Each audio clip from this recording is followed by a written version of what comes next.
କିନ୍ତୁ ବଲାଙ୍ଗୀର ଜିଲ୍ଲା ବଙ୍ଗମୁଣ୍ଡା ବ୍ଲକର ଡୁଙ୍ଗରପଡ଼ା ବାଗଭାଲ ଗାଁର ରହିତି ଜମି ମାନଙ୍କରେ ଦେଖନ୍ତୁ କିଭଳି ଭାବରେ ଯେଉଁ କେନାଲ କାମ ଚାଲିଛି କେନାଲ କାମରେ କିଭଳି ଭାବରେ ମରୁମ ବ୍ୟବହାର କରୁଛନ୍ତି। ଦେଖନ୍ତୁ କିଭଳି ଭାବରେ ଯେଉଁ ହାଇବା ମାଧ୍ୟମରେ ଜେସିବି ସାହାଯ୍ୟରେ ମରୁମ ଖନନ କରୁଛନ୍ତି। କେନାଲ କାମରେ ନିୟୋଜିତ ଅଛନ୍ତି ଠିକାଦାର ଝାଡ଼ଖଣ୍ଡର ଯେଉଁ ବଡ଼ ବଡ଼ ହାଇବା ଲାଗିଛି ବଡ଼ ବଡ଼ ଜେସିବି ଲାଗିଛି ଦେଖିପାରୁଥିବେ କିଭଳି ଭାବରେ ଦେଖନ୍ତୁ କିଭଳି ଭାବରେ ରହିତି ଜାଗାରେ ବେଆଇନ ମରୁମ ଖନନ କରାଯାଉଛି। ଏ ସମ୍ପର୍କରେ ଯେତେବେଳେ ଆମେ ବଙ୍ଗମୁଣ୍ଡା ତହସିଲଦାର ମହୋଦୟଙ୍କୁ ପଚାରିଥିଲୁ ଆମକୁ କୌଣସି ଏ ବିଷୟରେ ଖବର ମିଳିନି କି ରୟାଲ୍ଟି କଟାଯାଇନି ବୋଲି କହିଥିଲେ। ଏହି ବିଷୟରେ ବୁଝିବା ପାଇଁ ହେଲେ ଖଣି ବିଭାଗକୁ ବୁଝନ୍ତୁ ବୋଲି କହିଥିଲେ। ତାହା ନେଇ ବୁଝିବା ପାଇଁ ଆମେ ବଲାଙ୍ଗୀର ଖଣି ଅଧିକାରୀଙ୍କୁ ବୁଝିଥିଲୁ। ଖଣି ଅଧିକାରୀ ଉତ୍ତର ଦେଇଥିଲେ କି ଆମକୁ ଏଯାଏଁ କାଗଜପତ୍ର ମିଳିନାହିଁ।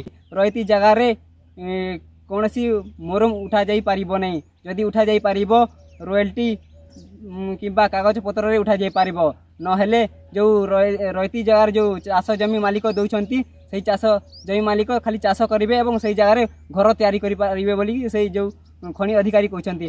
ତେବେ ଦେଖିପାରୁଥିବେ କୌଣସି ତହସିଲ କିମ୍ବା ଖଣି ବିଭାଗକୁ କୌଣସି କାଗଜପତ୍ର ନ କରି କିପରି ଭାବରେ ବେଆଇନ ମରୁମ ଖନନ କରି କୋଟି କୋଟି ଟଙ୍କା ମାତ୍ରାରେ ସରକାରଙ୍କର ରାଜସ୍ୱ ହାନି କରିଛନ୍ତି। ତେବେ ସରକାର କହୁଥିବା ବେଲେ ରହିତି ଜାଗାରେ ଘର ଏବଂ ଚାଷ ଜମି କରିପାରିବେ ବେଲେ ଯାହାକି ନିୟମ ରହିଥିବା ବେଲେ କିପରି ଭାବରେ ଦେଖନ୍ତୁ ରହିତି ଜାଗାରେ କିଭଳି ଭାବରେ ବେଆଇନ ଉତ୍ତୋଳନ କରାଯାଉଛି। ଏପରି ଭାବରେ ରହିତି ଜାଗାରେ ଯେଉଁ ଝାଡ଼ଖଣ୍ଡର ମରୁମ ମାଫିଆମାନେ ରହିଛନ୍ତି କିପରି ଭାବରେ ରହିତି ଜାଗାମାନଙ୍କରେ ମରୁମ ଉତ୍ତୋଳନ କରି କେନାଲରେ ଦେଉଛନ୍ତି। ତେବେ ବେଆଇନ ମରୁମ ଖନନ କରି ଯେପରି ଭାବରେ ଝାଡ଼ଖଣ୍ଡର ମାଫିଆମାନେ ମାତି ଚାଲିଛନ୍ତି ଅଞ୍ଚଳରେ ରହିତି ଜାଗାରେ ମଧ୍ୟ ଛାଡ଼ୁନାହାନ୍ତି। ଗୋବିନ୍ଦପୁର ବାଗବାହାଲ ଏବଂ ଡୁଙ୍ଗରମୁଣ୍ଡା ରହିତି ଜାଗାମାନଙ୍କରେ ବେଆଇନ ମରୁମ ଉତ୍ତୋଳନ କରି ସେହି କେନାଲରେ ଦିଆଯାଉଛି। ତେବେ ଏହାକୁ ନେଇ ଅଞ୍ଚଳ ଲୋକମାନେ କ'ଣ କହୁଛନ୍ତି ଶୁଣିନିଅନ୍ତୁ। ବନିଥିଲା ନା ଏଇଟା ପୁରା ଏଇଟା ଢାଲୁ କରି ଆନୁଛି ମାଟ ମନ ଡାଲୁସନ୍ ସେଟା କେନ ଆନୁଛନ୍ ପର୍ଯ୍ୟା ମାନକ ଠାନ୍ ମାଗି ମାଗି ନଉସନ୍ ରହିତି ଜାଗା ମାନକରେ ମାଗି ମାଗି ନେଇ ଯାଉଛନ୍।